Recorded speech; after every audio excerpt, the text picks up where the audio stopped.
अस्सलाम वालेकुम and welcome to Usman Ali fitness. मोटापा इस वक्त पूरी दुनिया में सबसे ज़्यादा तेज़ी से फैलने वाला मसला है,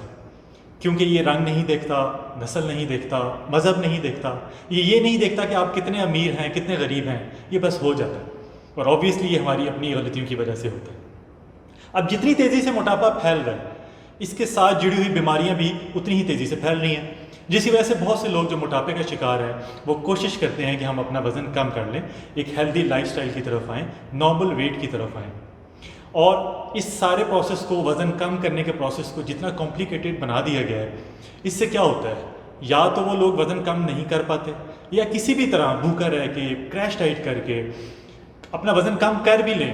तो फिर दोबारा पहले से ज़्यादा वज़न गेन कर लेते हैं। तो आज की वीडियो में मैं आपको बताऊंगा कि बेसिकली फ़ैट लॉस प्रोसेस क्या है, हमारी बॉडी किस तरह फ़ैट को बर्न करती है, और क्या वजह है कि लोग वज़न कम करने के बाद दोबारा पहले से ज़्यादा वज़न गेन कर लेते हैं।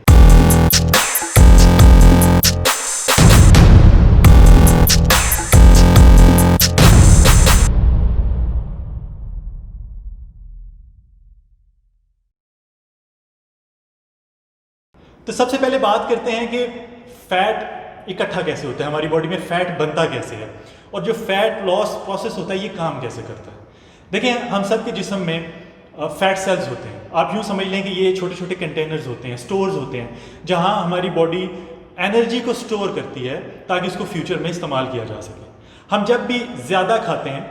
जो हमारी रिक्वायर्ड कैलोरीज हैं उससे ज़्यादा खाते हैं, तो जितनी कैलोरीज की, जितनी एनर्जी की हमारे जिस्म को ज़रूरत होती है वो कंज्यूम कर लेते हैं, इस्तेमाल कर लेता है, और बाकी को वो फैट सेल्स में फैट की सूरत में स्टोर कर लेता है ताकि उसको फ्यूचर में एज एन एनर्जी इस्तेमाल किया जा सके। अब जब वक्त गुजरने के साथ साथ हम मुसलसल ज़्यादा खाते रहते हैं, तो वो सारा जो एक्सेस एनर्जी है, जो इजाफी एनर्जी है, वो हमारी बॉडी फैट सेल्स में जमा करती जाती है, जिसकी वजह से हमारी बॉडी की शेप्स चेंज हो जाती हैं और हमें मुख्तलिफ़ किस्म के हेल्थ इश्यूज स्टार्ट हो जाते हैं।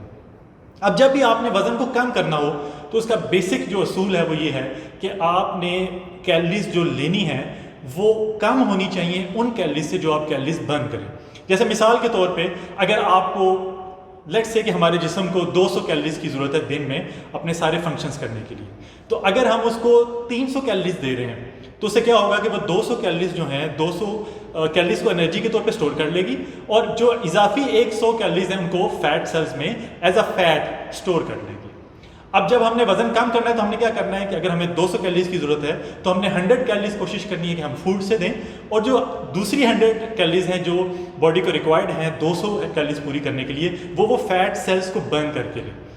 और वैसे तो जेनेटिकली हम सब एक दूसरे से डिफरेंट होते हैं, लेकिन अगर आपने फ़ैट लॉस प्रोसेस स्टार्ट करना है तो शुरू में अगर आप 500 कैलोरीज कम इस्तेमाल करें, जो आपकी मेंटेनेंस कैलोरीज हैं, जो वेट पे आप हैं उस वेट को मेंटेन करने के लिए जितनी कैलोरीज की ज़रूरत है उससे अगर आप 500 भी कम कैलोरीज लेंगे तो आपको शुरू में अच्छे रिजल्ट्स मिल जाते हैं। तो अगर आप लंबे अरसे तक कैलोरिक डेफिसिट में रहते हैं, कम कैलोरीज लेते हैं, तो जो इजाफी कैलोरीज चाहिए वो बॉडी क्या करती है कि वो फैट सेल्स में से फैट को निकाल के मुख्तलिफ प्रोसेस में से गुजार के एनर्जी के तौर पे उसको यूज़ करती है। जिससे होता यह है कि आहिस्ता आहिस्ता जो आपके फैट सेल्स होते हैं, वो जो स्टोर्स हैं जिन्होंने फैट को इकट्ठा किया हुआ है, वहाँ से फैट निकलता जाता है, जिसका रिजल्ट ये होता है कि ओवरऑल आपकी बॉडी से फैट कम हो जाता है। जब भी हम फैट लॉस प्रोसेस को स्टार्ट करते हैं और लंबे अरसे तक उसको जारी रखते हैं तो उससे क्या होता है कि जब हमारे फैट सेल से फैट निकलता है तो वो स्टोर्स में से जब फैट निकलता है तो वो स्टोर्स श्रिंक होते जाते हैं, वो अपना साइज़ कम करते हैं, जिसकी वजह से हमें ओवरऑल बॉडी में फ़र्क फील होता है कि हमारा वज़न कम हो रहा है तो हमारी बॉडी भी शेप में आ रही है। अगर लोअर बैली पे ज़्यादा फैट है, चेस्ट पे है, तो वहाँ से ख़त्म हो रहा है, वो बेसिकली हमारे जो फैट सेल्स है वो श्रिंक हो जाते हैं, वहाँ से फैट निकल जाता है, लेकिन वो अपनी जगह पे मौजूद रहते हैं। अब होता क्या है कि जिस वक्त बॉडी उस फैट को फैट सेल से निकाल के एनर्जी के तौर पे यूज़ करने के लिए प्रोसेस करती है तो उसमें दो बाय प्रोडक्ट्स बनते हैं, एक कार्बन डाइऑक्साइड बनती है और एक वाटर बनता है, पानी। अब कार्बन डाइऑक्साइड जब हम सांस लेते हैं तो उसके ज़रिए निकल जाती है, जो एक्सेस बन रही होती है फैट सेल्स बन, इस प्रोसेस को फैट बर्निंग प्रोसेस कहते हैं ना। तो फैट बर्निंग प्रोसेस में क्या होता है कि वो हमारी कार्बन डाइऑक्साइड सांस के ज़रिए निकल रही है और हमारे स्वेटिंग के ज़रिए वो पानी निकल रहा है, और ये सारा प्रोसेस बहुत ज़्यादा अच्छे तरीके से काम तब करता है जब हम एक्सरसाइज करते हैं, क्योंकि एक्सरसाइज के दौरान हमारे सांस का जो रफ्तार है वो बढ़ती है, जिसकी वजह से कार्बन डाइऑक्साइड का अखराज ज़्यादा होता है, और साथ ही हमें स्वेटिंग भी होती है एक्सरसाइज के दौरान, और उसके ज़रिए हमारा वाटर का अखराज भी ज़्यादा होता है। और ओवरऑल अगर देखा जाए तो यही फैट बर्निंग प्रोसेस होता है जिसको कहते हैं, जिसके ज़रिए हमारा फैट जाता है। तो अगर आपको ये कन्फ्यूजन है कि हमारा फैट जाता किधर है, तो बेसिकली उस स्टोर्स में जो फैट होता है वो निकल के एनर्जी के प्रोसेस के दौरान दो बाई प्रोडक्ट्स में कन्वर्ट होता है और फिर वो हमारे जिस्म से कार्बन डाइऑक्साइड के ज़रिए और पानी के ज़रिए निकल जाता है। अब जो एक बहुत कॉमन इशू है लोगों को वो ये है कि मुझे भी बहुत सी क्यूरीज आती हैं, बहुत से लोग पूछते हैं कि हमारे वैसे तो पूरे जिस्म में फ़ैट नहीं है, हमारे सिर्फ लोअर बेली पे है, या हमारी सिर्फ चेस्ट पे है, शोल्डर्स पे है, फेस पे है, हम सिर्फ वहाँ से फ़ैट ख़त्म करना चाहते हैं, या हमें बताएं कि हम कौन सी डाइट इस्तेमाल करें जिससे हमारा जो बेली फ़ैट है वो चला जाए, या हमारा चेस्ट फ़ैट चला जाए, बाकी फ़ैट बेशक बाद में जाए। कुछ लोग थाइस को लेके परेशान होते हैं कि उनकी थाइस पे ज़्यादा फ़ैट होता है। देखें, एक बात आप माइंड में रखें कि स्पॉट रिडक्शन, यानी अगर आप चाहते हैं कि जिस्म के किसी एक ख़ास हिस्से से फ़ैट लॉस हो, ये एक मिथ है, ये गलत बात है, ऐसा नहीं होता। अल्लाह ताला ने हमारे जिस्मों को बनाया ही नहीं ऐसा। ये एक मशीन है, इसने जब काम करना शुरू करना है तो उसने सही तरीके से काम करना है। तो जहाँ जहाँ पे बॉडी में फ़ैट होगा वहाँ से ये फ़ैट को लेगी एनर्जी के तौर पे। और मैंने आपको इसीलिए पहले डिटेल में समझाया कि बेसिकली ये फ़ैट बर्निंग प्रोसेस क्या होता है। जब भी आपने इसको स्टार्ट करना है, अगर आपकी लोअर बेली पे फ़ैट है, आपके शोल्डर्स पे है, आपके चेस्ट पे है, आपकी थाइस पे है, तो वो क्या है? वो फ़ैट के स्टोर्स हैं। तो बॉडी को जब एनर्जी की ज़रूरत पड़नी है तो उसने तो स्टोर से रब्ता करना है ना। और इस चीज़ से कोई फ़र्क नहीं पड़ता कि वो स्टोर आपकी थाई पे है, लोअर बेली पे है, चेस्ट पे है। बॉडी को तो वहाँ से फ़ैट लेना है एनर्जी के लिए। इसलिए जब आप इस प्रोसेस को सही तरीके से करते हैं, सही डाइट के साथ, सही एक्सरसाइज के साथ, तो पूरी बॉडी से फ़ैट जाता है। इसलिए ये समझना कि मैं सिर्फ पेट की एक्सरसाइज कर लूँगा या कर लूँगी तो वहाँ से पेट मेरा कम हो जाएगा, पेट का जो फैट ख़त्म हो जाएगा, ये गलत कॉन्सेप्ट है। सही तरीके से एक्सरसाइज करें, सही तरीके से डाइट लें, बॉडी को मजबूर करें कि वो सही तरीके से फ़ैट को बर्न करे, तो आपकी पूरी बॉडी से फैट जाएगा।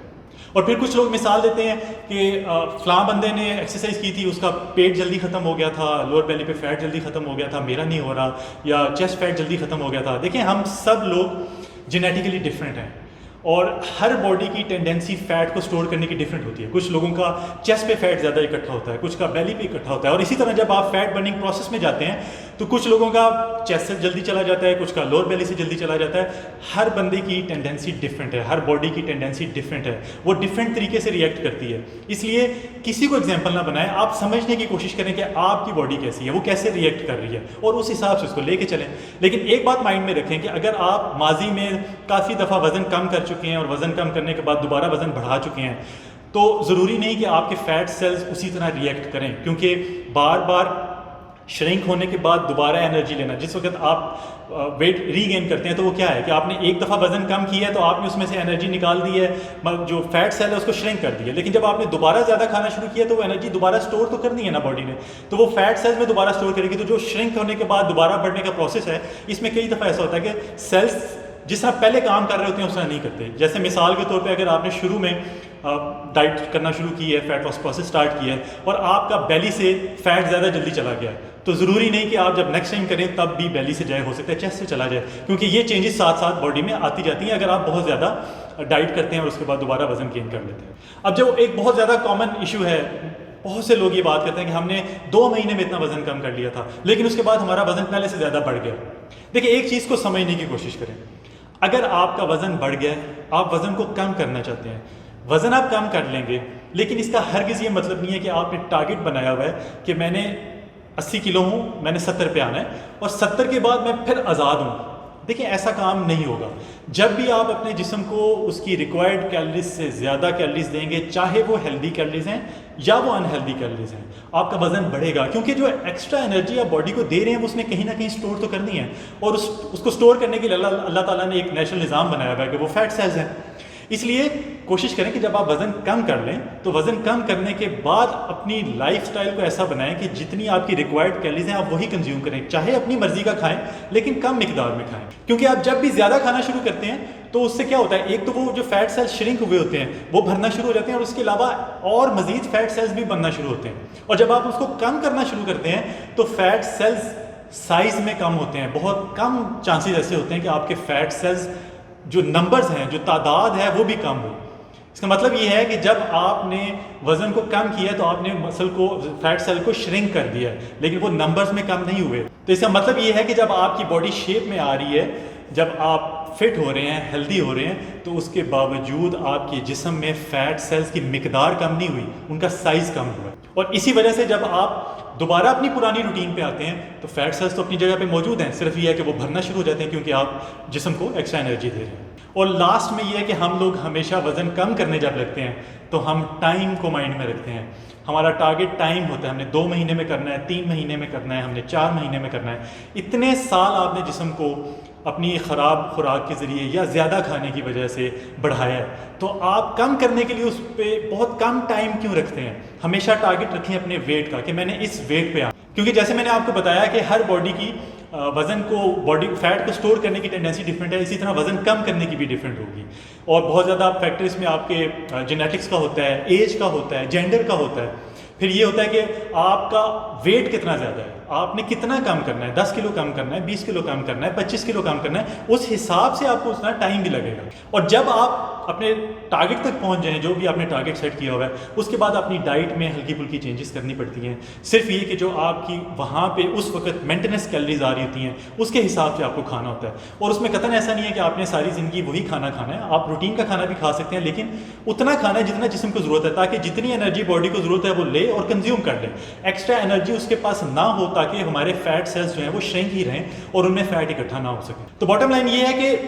फैट लॉस प्रोसेस कोई कॉम्प्लिकेटेड नहीं है, बहुत सिंपल है। इसको समझने की ज़रूरत है, इसको सही तरीके से करने की, एग्जीक्यूट करने की ज़रूरत है। अगर आप इसको सही तरीके से लेके चलते हैं, आप डाइट को बैलेंस रखते हैं, एक्सरसाइज करते हैं, इस चीज़ को समझते हैं कि आपका जिस्म क्या कह रहा है, कितना टाइम लेगा, कितना नहीं लेगा, स्ट्रेस को नहीं रखते साथ, आप स्लीप अपनी पूरी ले रहे हैं, तो बहुत आसान हो जाएगा आपके लिए वज़न को कम करना, और हमेशा के लिए उसको मेंटेन करना भी आसान हो जाएगा। तो ये थी हमारी आज की वीडियो। मुझे उम्मीद है, मैं उम्मीद करता हूँ कि आपको फ़ैट लॉस प्रोसेस के बारे में पता चल गया होगा, आपको आइडिया हो गया होगा कि फ़ैट बनता कैसे है, ये प्रोसेस कैसे होता है, कैसे ख़त्म हो सकता है, किस तरीके से हम इसको मेंटेन कर सकते हैं। तो अगर आपको ये वीडियो पसंद आई है, इसको लाइक कीजिएगा, शेयर कर दें, कमेंट बॉक्स में अपनी राय का इजहार कर दें, और प्लीज़ मेरे चैनल को भी सब्सक्राइब कर दें। बहुत जल्द एक नई वीडियो के साथ हाजिर होऊंगा। अपना ख्याल रखिएगा। अल्लाह हाफिज़।